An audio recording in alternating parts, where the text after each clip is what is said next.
women in the parliament. That would be the first point. Just in general, for you to know, many things have changed since 74 or 75. Many things have changed. We have a lot more women here, 39.1%, which is a good thing, but it's not enough. We don't have the balance between men and women. Not yet, but we are working on it. And what I can say is that the parliament became also much younger than it was before. And I think that's important because we are doing politics for the people of today and tomorrow. But also not to forget the elderly ones. We don't forget them. But I think this is something positive in progress. Because in national parliaments, we only have 30% women sitting in the chamber, for example. So I think also much better. There are member states that have national quotas, mandatory national quotas. In Luxembourg, as far as I understand, agreement between the parties that people that are gender and I think we should support that, and we should always push for that. That's very, very important. But therefore, also on the list of the Luxembourg MPs, we have the parity between men and women, which is quite good.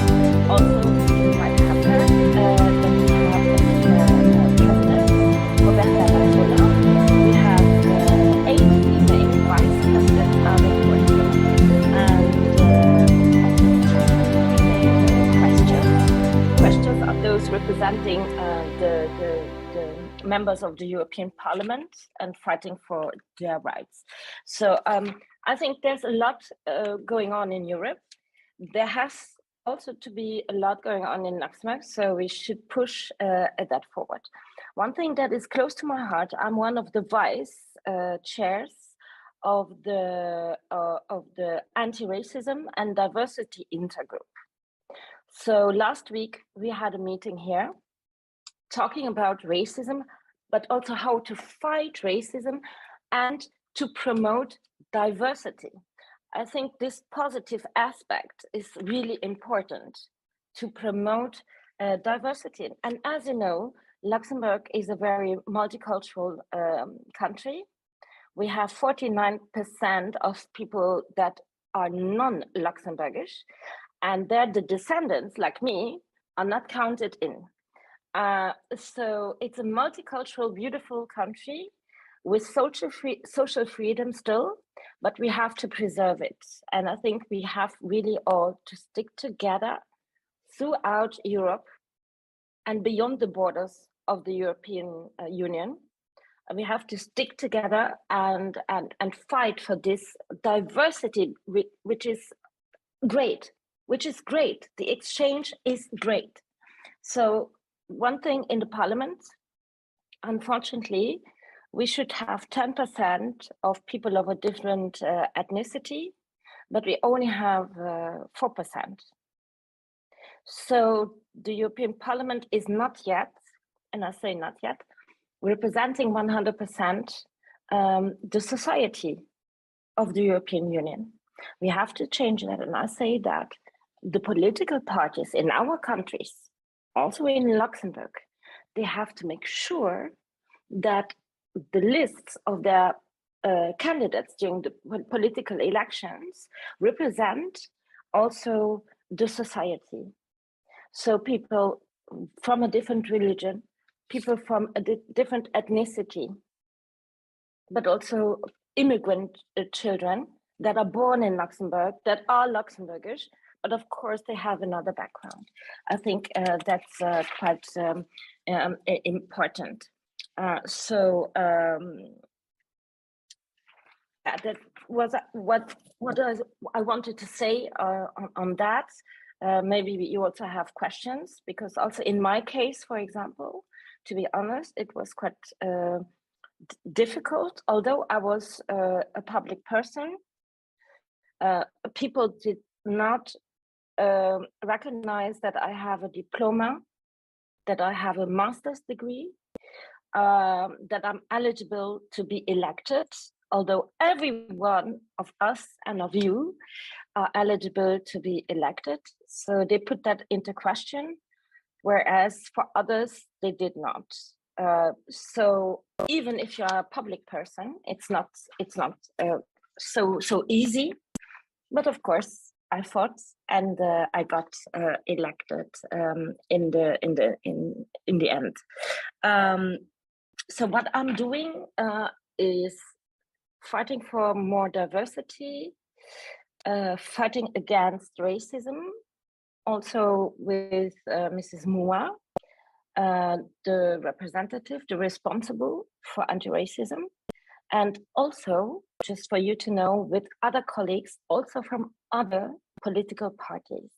Because here in the European Parliament, it's not like in Luxembourg where you have the different parties, but here we really try to work together on a certain objective, on a certain topic.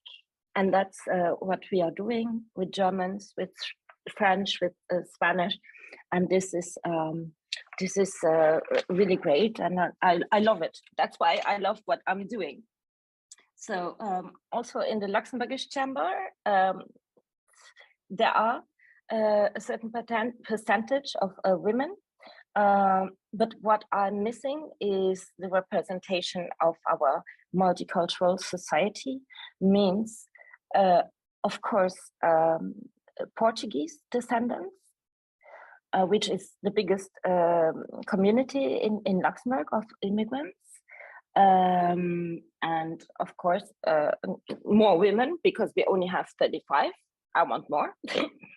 And yeah, also Black people. I'm one of the first Black elected. So not the first, but one of the first in a higher political position. And we have to change that. We should change that and get more women into politics, because we need the opinion of women, because maybe we think a bit different, but yeah. So I told you in the beginning that I have a disability. We have no one in Luxembourg in the Chambre who is disabled, but I think it's important, or has a rare disease, because I have a rare disease.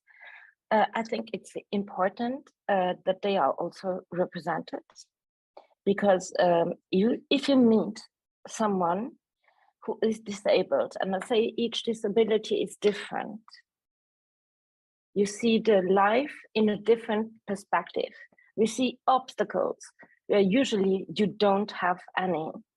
And therefore, these people should also have a say and contribute in order to improve the social life of people. So that's the main thing I wanted to tell you. But also that, for example, my political group, Renew Europe, is very strong in defending and pushing forward the rights of women with the Simone Veil Pact, for example, and gender equality in general, also LGBTIQ rights. So we are really pushing that forward. That's one of the priorities of Renew Europe, and I'm very proud of it, that I am part of this progressive, pro-European political group in the parliament. And for the rest, there's so much to say, what I do, what I work on. But if you have questions, feel free to ask me.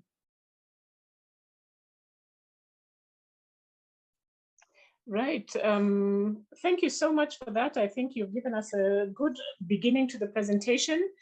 Luckily, I've got a very progressive class. They're always asking questions, and I see somebody has their hand up. Katlego, can you go ahead, please? Good evening, Monica. Good evening. Yes, I might have missed the first part, but my question is, I just wanted to know how you got in parliament, whether it was specially elected or you got voted.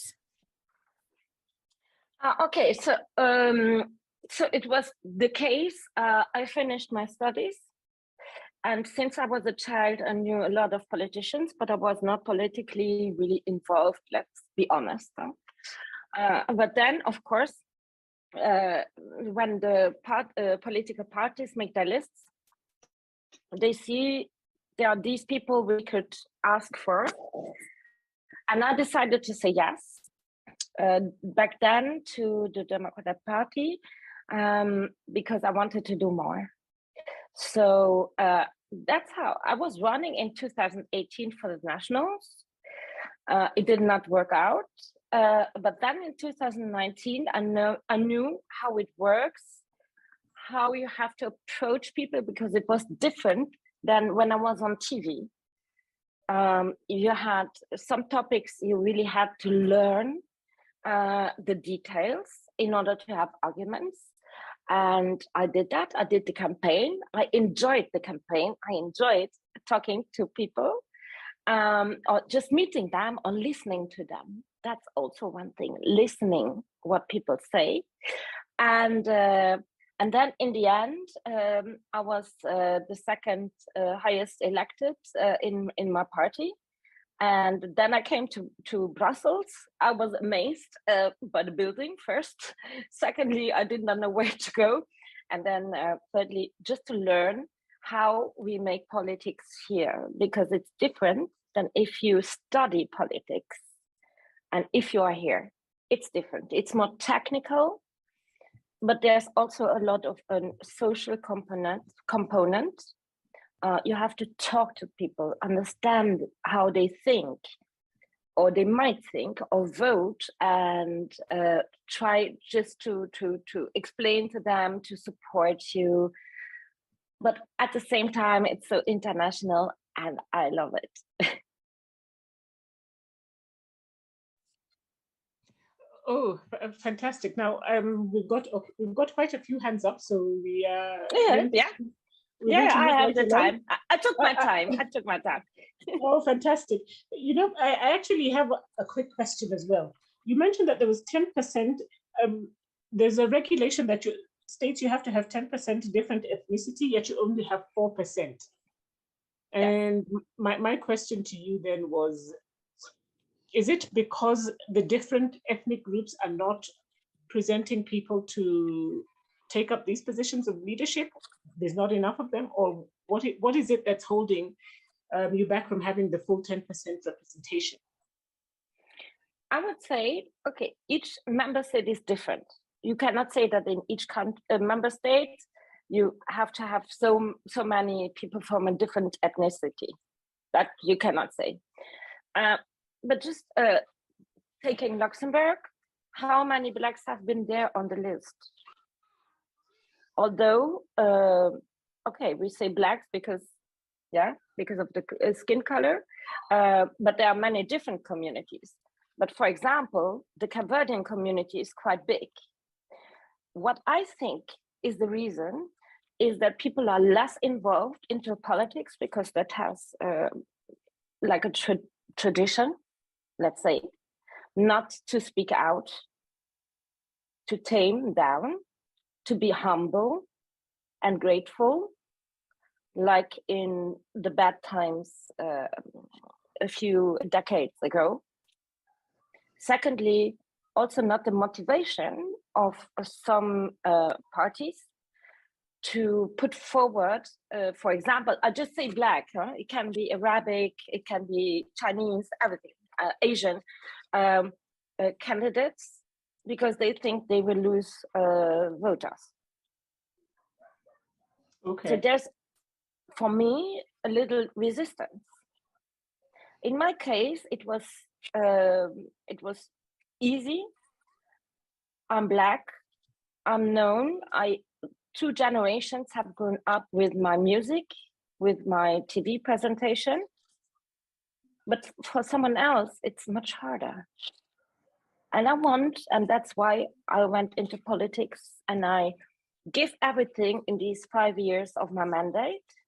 in order to motivate others, first to speak out, to help others where they can, and maybe get politically involved. So that's what's on my heart. Fantastic. I think you're going to definitely make a difference in that scene. I'd like to ask Esther to go ahead and ask her question. Yeah. Hi, everybody. Hi, Monica. Hello, Mayan. Sorry, I missed part of it, but I was able to read quite a bit about you, and it's remarkable. It's quite inspiring, I must say. Now, for me, I have, I think, a little bit more general questions. There'll be three of them. The first one will be, what has sustained you throughout this your leadership? Secondly, I wanted to know what learnable skills or continuous learning have you had to undertake to just, I guess, enable yourself to continue being the leader you'd want to be? And also in that question, what type of leader would you describe yourself as? Seeing that we're taking a course in women and leadership. And the third one is, what type of support system do you think women, ought to develop in order to be able to support each other? And I say this because through what we've been learning, and we must acknowledge, we lead differently. We differently built emotionally, and that's not a negative thing. But what are the things we can do to support each other, the type of support systems we can put into place? I'll give you an example. Men do their deals late in the night at the bar, they go to the golf courses, and that's where they make their deals. And for us, what are the support systems we can put in place? Very good questions, Esther. Thank you so much. What I have learned here in the European Parliament, because I was 22 years with RTL, that was a different type of working. It was also long days, many different characters, if I can say it like that, to get along with. High work pressure in the end. I think that's positive. Huh? But here's the same, but it's different. It's a political level. So if you're in a bad mood, don't show it. Don't show. Even if you have fever or whatever. Okay, we talk about post-COVID, but if you don't feel well, don't show it. Especially as a woman. It's not so good to do that. Here, but honestly, I'm like going against that. I'm a human being. I'm a woman. I have a family. I have friends. Maybe some friends are sick, and if I don't feel well, it's like that. I don't play a show. I was here not to be an an actor. I'm here to say what I have to tell, and take it or leave it in the end. But I'm still being me.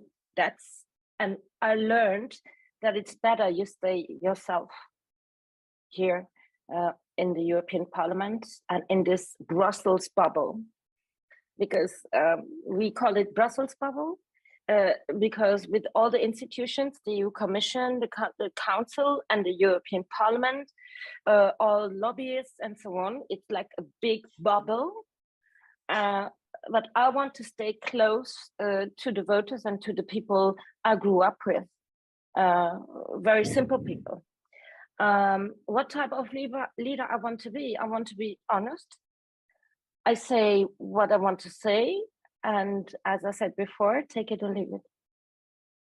Take it or leave it. I do compromises here while negotiating, for example, minimum wage or quality traineeships with my colleagues. But as a leader, either you love me or you hate me, honestly speaking. But I was grown up by a very strong woman, my mother, who was a cleaning person who worked from 6 o'clock in the morning until midnight, who worked for her daughters, who has given all her energy and power for her family and for us to have a better life than she had in Cape Verde. So I want to be that person that hopefully empowers some girls, but also some boys or adults to get engaged or to be critical and to follow politics. But not only politics. I'm also one of the responsible for gender equality in finance, women entrepreneurship. These are things I want to push forward, and I want to motivate people, and especially women, to do. But not to forget also those from a socioeconomic difficult background, because we often forget them. So that's what. So what type of support? What we are doing here, okay, we have, I think, 1 million WhatsApp groups. And we regularly go for dinners, for example, in Strasbourg. That can be with my group, Renew Europe, but it also is cross-party to get to know each other in a less, let's say, stressful or busy environment. I think that is important. Social media is also important, where you can get support and get to know people.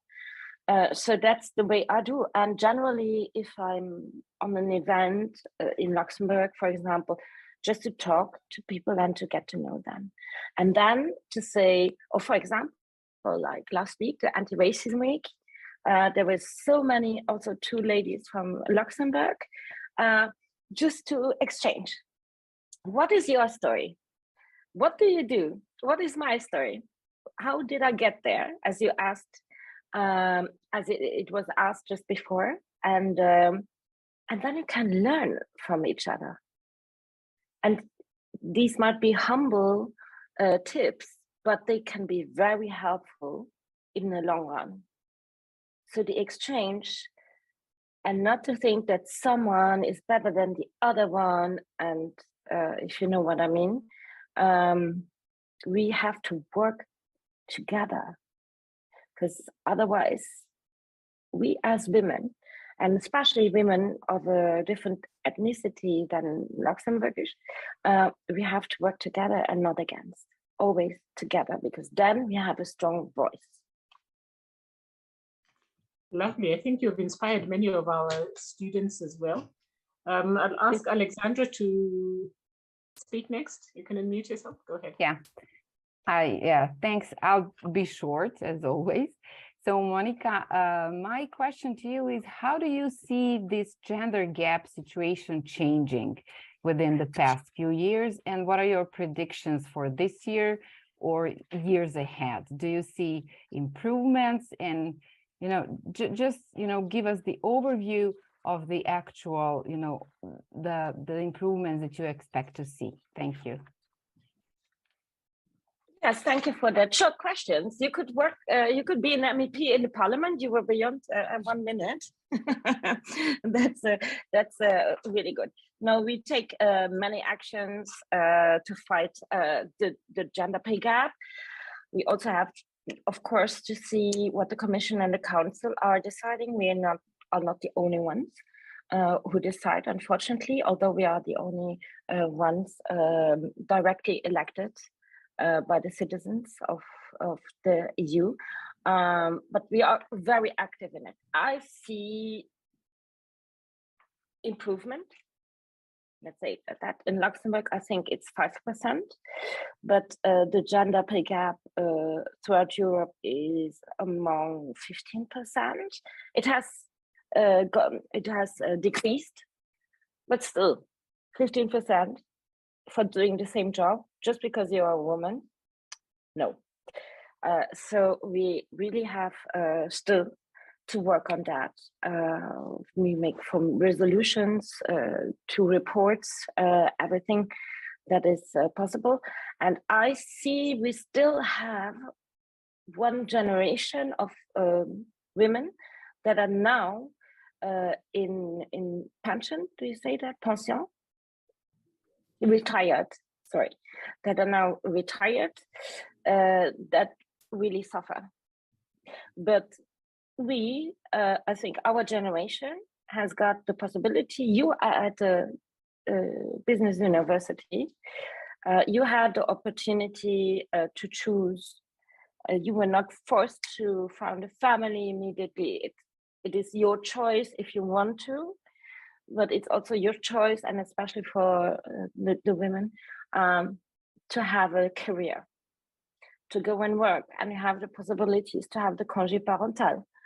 After congé maternité, congé parental, parental leave, where you can still fulfill your job, so that you don't have that gap of a few years while taking care of your children, to be unpaid and to not invest into your pension, because that is the main problem we have still in Luxembourg. I speak about Luxembourg because other countries are a bit different. So I think there are now new chances and opportunities for women, and I hope they take them into account. We're planning their lives, but we are becoming more autonomous, but we still have to push a little bit more. You are not a bad mother because you are making career, but you're also not a bad father because you are making career. But you are good parents, or mother, father, or however the constitution is of the family, if you take quality time with your child as much as you can. I think that has a bit changed. So it has become quite famous that fathers take at least one day a week to be with their children. That was not the fact in the 1990s, believe me. It was very different. So I think that's a progress, and we can be happy about it, but still support it. Thank you. That's very encouraging, because I know for us, especially, I can speak for Kenya, you know, taking maternity leave or even taking up positions of leadership can be frowned upon because you're a woman and they feel that you will be distracted. Oh, there's a little one in the background. So somebody, a little child. Hello, Mayan. Hello. So, no, yes. It's true. It's true. As gender mainstreaming responsible in economics and monetary affairs, I regularly monitor if we have like new applications for boards, that we have gender equality, but also intersectionality. Also very important. And I think we as the European Parliament, we should be an example. We should take the lead and show companies what intersectionality means, what gender equality means. And so I have questioned a few of the certain boards, and critically asked how his office will be composed, what he takes care of, because we have to be the first runners. Yes. So I think, as you mentioned, there's still room for improvement, and I know for us here there's still a lot of room for improvement, because we're still a long way from achieving that gender equality, but we're still working on it. And it encourages us to see women getting there, especially yes. in what looks like an impossible situation. So we're really encouraged by your accomplishments. Eva, we just lost Eva, whose hand was up. Yes, I'm here. Hello. Okay. Please go ahead, Eva. Okay. Thank you so much. I'm really honored, Honorable Semedo. Thank you so much to grace our class. It's such an honor for me, and I'm so inspired by what you shared.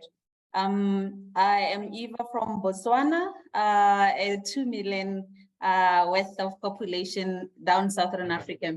I just want to say what you shared is really inspiring, because for us here, what we see is a generation of very assertive, empowered women now being faced with men getting more and more violent with in responding to these empowered women. And I wanted to find out, in such an instance, how would you advise a country to address such a situation? Because we find ourselves with a generation of men that were raised by single women, a generation of men that are very, very angry, and a generation of men who are not trained to take care of a woman. And the only way they know how is through resorting to violence. And you have a generation of educationally empowered, financially empowered women in the country who are able to provide for themselves. And they end up being abused by these men, both at family level and in politics, where you find that a woman is going to be so abused through the media because she is assertive and she's able to stand up for herself. Either it's because of family issues, of marriage issues, and also being able to speak back or talk back to the publications. And this person would be labeled either by the media or the community itself. And we have, within our country, we have this thing that women do not befit the political arena because of how masculine it is and how unfriendly it is and how it is a dirty game, which is not an environment where a woman can flourish, can be able to manage family, can be able to carry out a career. And the other thing that I picked was when you mentioned women with disabilities. My interest particularly is with women differently abled or women with disabilities in politics. This is not something that we talk about very often. How do we get women living with disabilities to be able to participate in politics? Because in my country, I can say we really do not have any representation of women living with disabilities or differently abled persons, but particularly being a woman as members of parliament.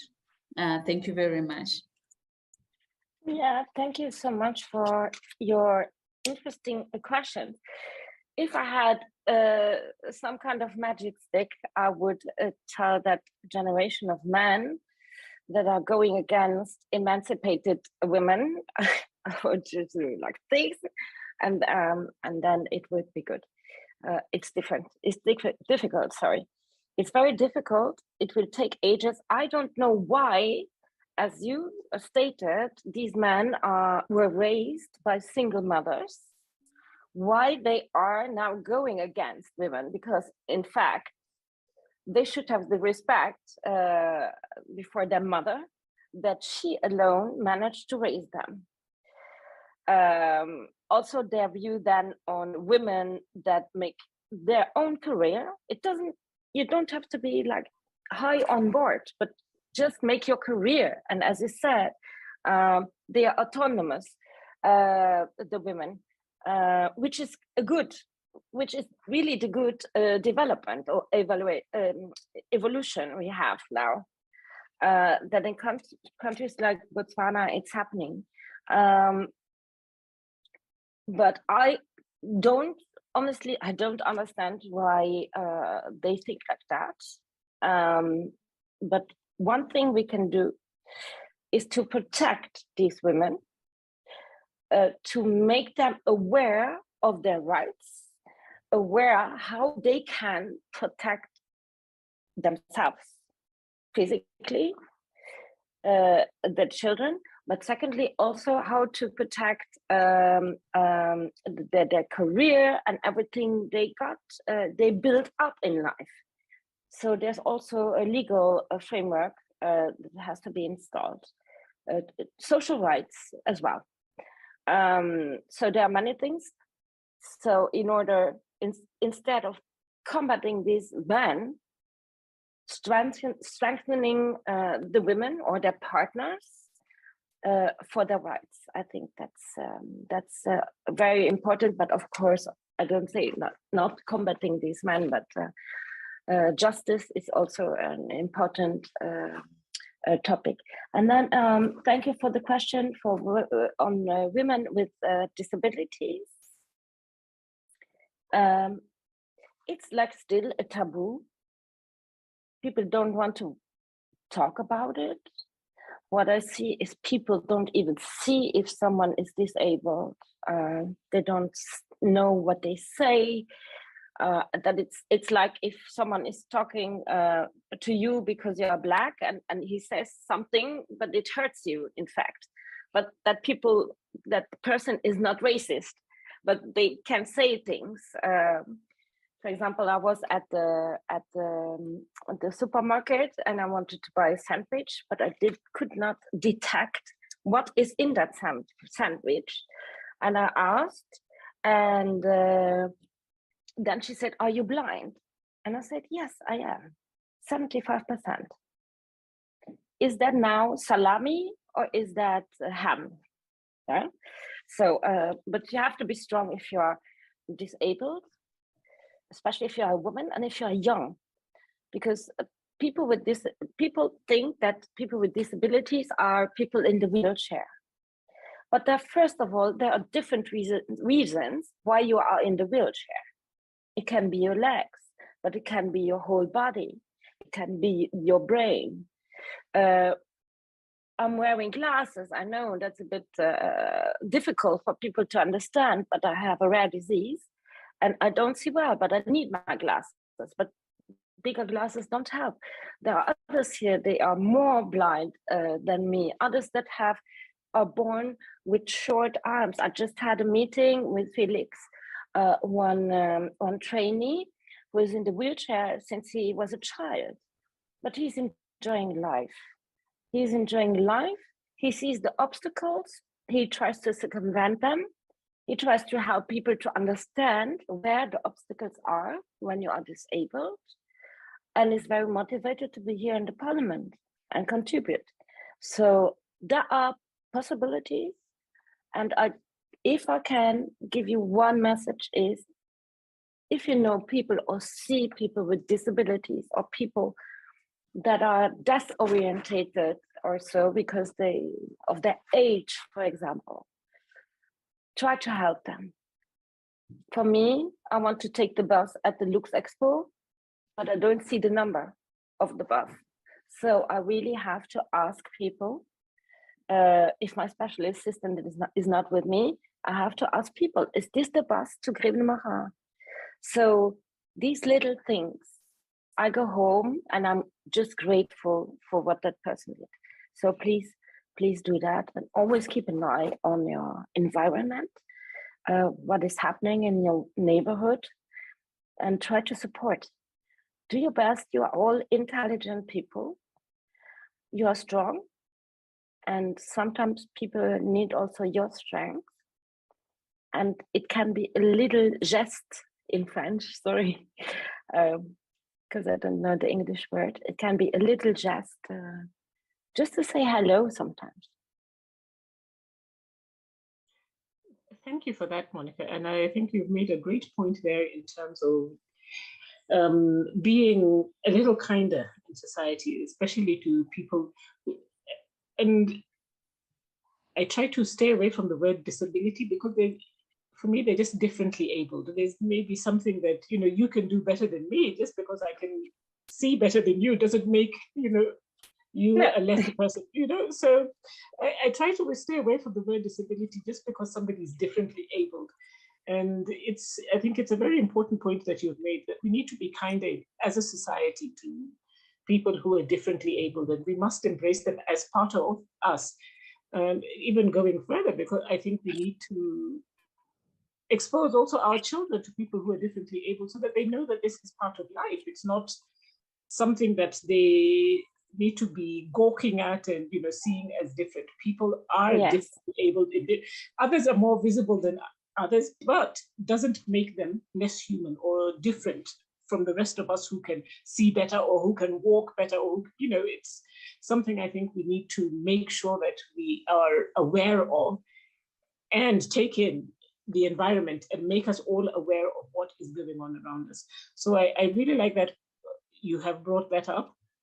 We have somebody called Caroline who had written a message. I will get to Noreen and Unity in a few minutes. Just give me a minute to read out Caroline's question. Caroline had said, hello, Monica, please share on how you were able to break the barriers for you to reach where you are, and what motivates you. Okay, thank you for your questions.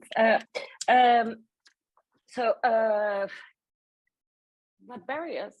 There were many in my life, but I was raised as a self-motivated, independent woman. I love to go to school, and that's what I'm saying, and you're all at the university. Education is key. That's what I'm promoting, especially for you. So that's why I'm so proud to work on quality traineeships. So my education gave me some wisdom, some level of wisdom, but especially my master's degree. Although nobody believed that I could make it, my master's degree gave me freedom. It gave me the freedom to say to RTL, after 20 wonderful years, hardworking but wonderful years, I quit. And I go into politics. I take on the challenge. I try. I don't know if I will be elected, but I try because I have my diploma with me. That was my backup. So therefore, I think education is key. And for the rest, there are always barriers. You have them in politics, you have them in economy, in education, but you have to overcome them and not making yourself a victim in the end, or seeing yourself as a victim, but stay calm and try to overcome. But also communication is sometimes important, that you confront the persons in a nice way to talk about what difficulties they have.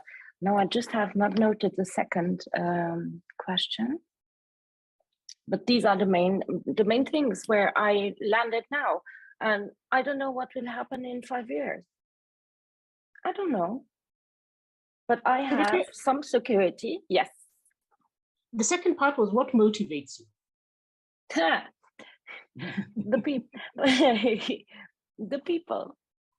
It might sound a bit like, yeah, I'm interested in people. What motivates me the most is to bring some normality in the European politics. We are talking about minimum wage. None of the people I have met in the negotiations, and I was one of the negotiators, has experienced that or knows how it is to live for minimum wage. To bring in immigrants, migrants, refugees, people from socioeconomic difficult backgrounds, I have to push for that, and I'm pushing for that. But sometimes people forget that because they have, and that is not their fault, they have a different background. They like to talk about poverty, but do they know what it is?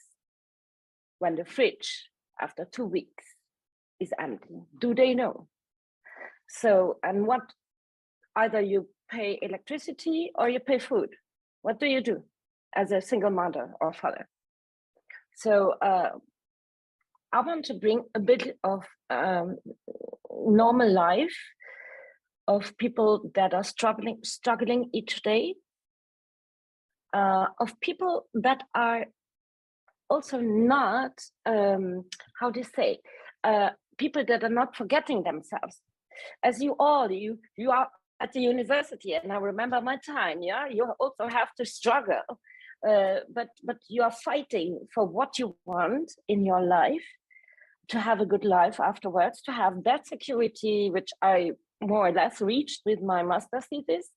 So I just can tell you that motivates me to make the laws in the European Union in a way that you are more mobile, you can exchange more, you are more free, but you also have more rights, and especially women, and that the politicians also are aware we need more women in politics still.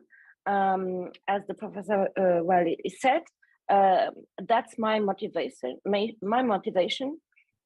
and I want to motivate you to go forward on the path you are.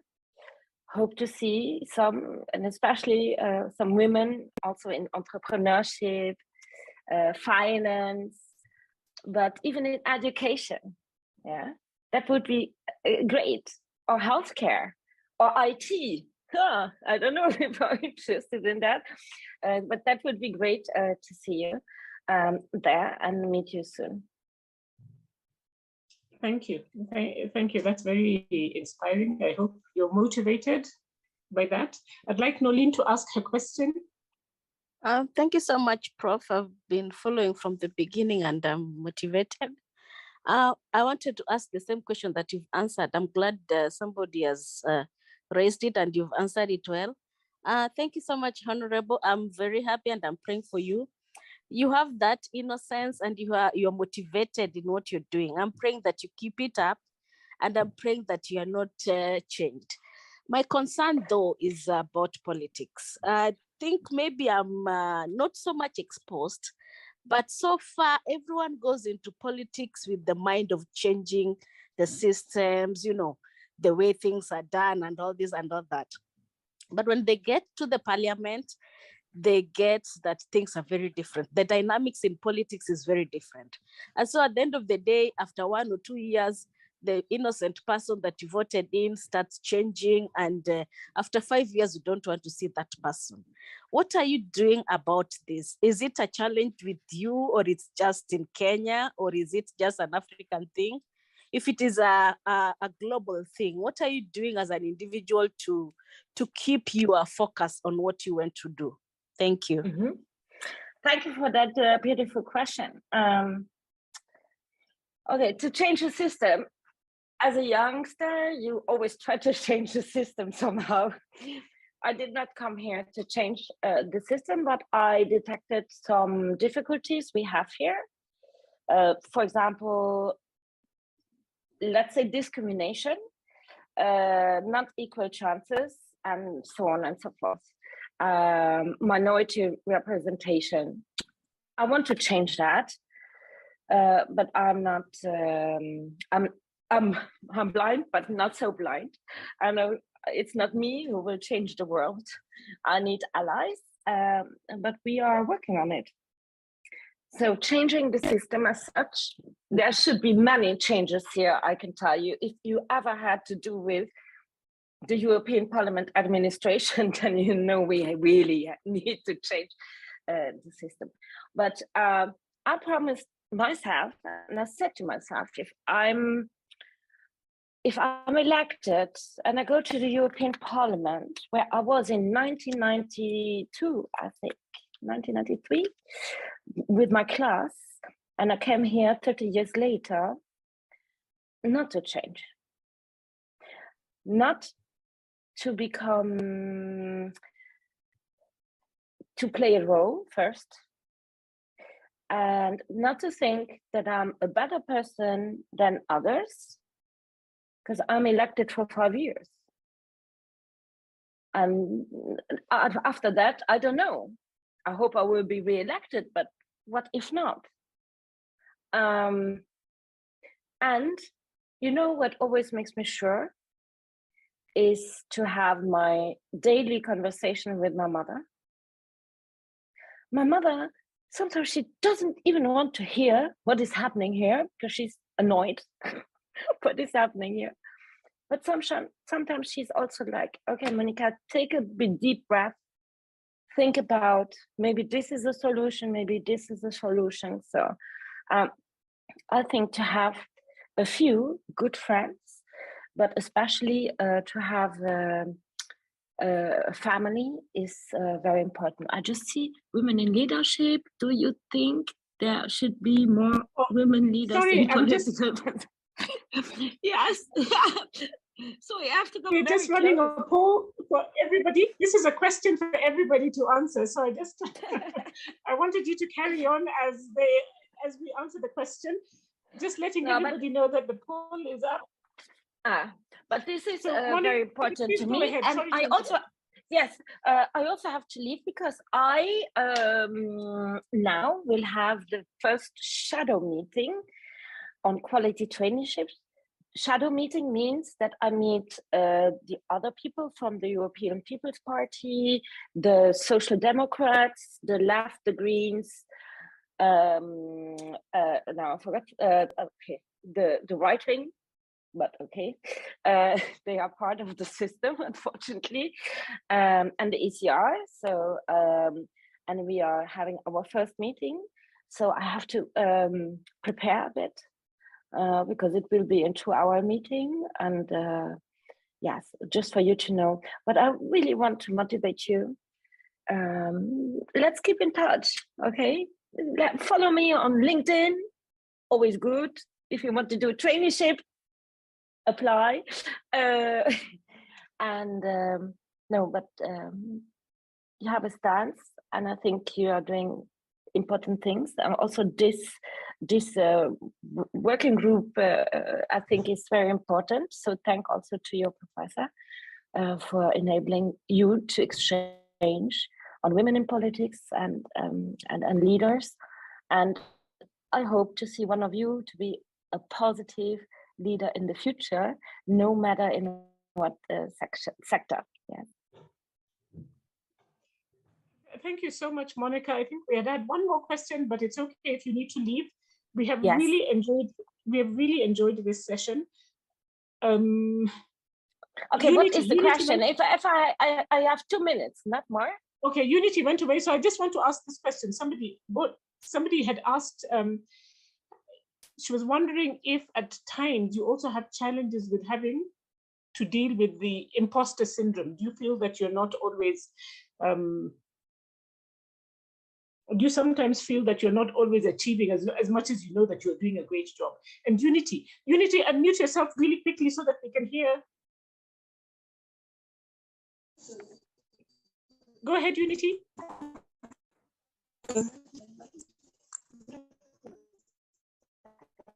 Okay. Don't hear. We can't hear you, Unity. You're not very clear. Good evening. Can you hear me? Yes, we can. Yes, okay. Yes. Okay. I think because so I couldn't get you from Unity. Your connection is not very good. Do you have the question, maybe? Maybe you can type it up in the chat. I would like. Okay. I cannot read the chat because it's too small for me. Oh no! What I was going to do, if she types it up, I would read it to you. Yeah. Okay. No, I can zoom. Thank you for sharing your story. Oh, thank you so much. So Monica, we were just, as she's typing up the question, I just wanted to, on behalf of the class, say thank you. This has been such a great session. Wish that we had more time because I'm sure we could go on forever. I've got a very fantastic class here. They're very participative, and a lot of the time we do go on a lot longer. So we want to actually take the time to appreciate you. You have done an excellent job, and I think we would have loved to have you come more and more and more, but for making the time, we are really grateful. This has been a very inspiring and motivating class. I speak for everybody when I say we are grateful, and we are now going to emulate you. I've seen some of the comments earlier. they said they're going to now take up some of your advice on how to take on women leadership and make it practical, take it into their practical life so that they're able to. What is important in general is to have some sort of mentorship. That's what I'm asking also for quality traineeships, that you have mentors that show you, that give you advice, that take care of you, how it works in that company or in that institution. So mentors and also role models. Role models are important, and people should be engaged in motivating other people, not taking themselves or their summers, not taking themselves as a better person, but sharing their experience with others. Okay, so now I think I see the question. Can you share with us some important skills on behavioral attitudes when aspiring politics should deliberately develop? Well, different. It really depends also on the working environment, as I can answer now. So, first of all, why should women behave differently than men? That's my main question. Secondly, if women behave different as men, why is that so? What can we change about? For example, a man can say things that a woman cannot say. He can behave in a way a woman should not. Let's say it like that. Should not. It's not politically correct. Why? Honestly, I don't care. I don't care. I am me. I try to be polite. I try to listen to observe, but also to listen to. I try to be a human being, which also entails that sometimes it can be that it appears as weakness.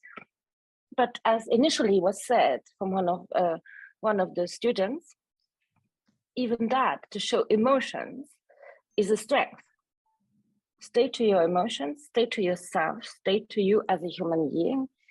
And I think that's one of the main things as leadership. If you want to play a role, you will never go home and be happy.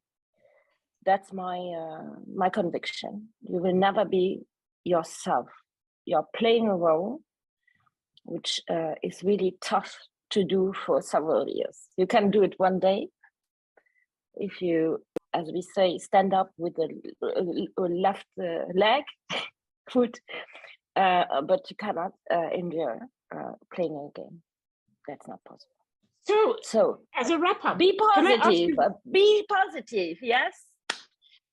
Be yourself, be strong, and take the lead. Somebody has asked a very important question here, and I know we're going to send you questions. But I have to leave. Yeah, we're going to send you questions via email. But somebody has asked a question here that is so important. She says, "Have you? This is Deborah. Have you ever experienced workplace harassment, and how have you handled situations of sexual harassment in the workplace?" Sexual, not directly, but 20 years ago it was also a bit different. I have to say. So it was more verbal. Yes. Not somebody touching me. It was more verbal. Here I feel it, but people try not to be. But in the end, what they say sometimes is a bit like that. It's it's, for example, as I said last week to the people from the anti-racism week, that the mother of one of my ex-boyfriends on the Sunday lunch, she said, all Black sell drugs, but you are different. She did not mean it bad, but first of all, what she said was nonsense. But in fact, she wanted to make me a compliment somehow. And I said to her, this is racist. Huh? These are little things but this was now a very strong what she said. But there's also other nuances where you recognize, okay, people don't feel well. They don't want to talk about skin colors, or even women that have power and make their career. They are not so comfortable with that. I don't know. I hope we can change that. And I think if each of us who is participating today works a little bit on that and stays motivated, follows, of course, please finish your diploma. But if we just look around and take a bit care of other people, are less selfish, I think then we can reach a lot, but together in exchange. And that's why I'm so happy you invited me. Let's see, maybe we can repeat this. I would luckily say yes, sir. So let's see. There is still so much going on here, so I have a lot to say. Thank you so much. Okay, thank you too. No, but thank you so much. And I think my biggest takeaway for today is be yourself. That I think is don't play a role, just be yourself. And I think that for us is a big message, because we've looked at all the different types of leadership and what it takes to be that kind of leader. But most importantly, and just hearing from you as an experienced leader, be yourself it speaks volumes. So we want to say thank you. We don't want to keep you too long. We really appreciate what you've done. If we have any questions, we're going to send them all to you, and then I can share them with the class. Yeah, okay, we do that. Okay, have a great evening. But we really appreciate you taking time to be with us. Thank you, you too, and all the best with your meeting later. Bye-bye. Bye.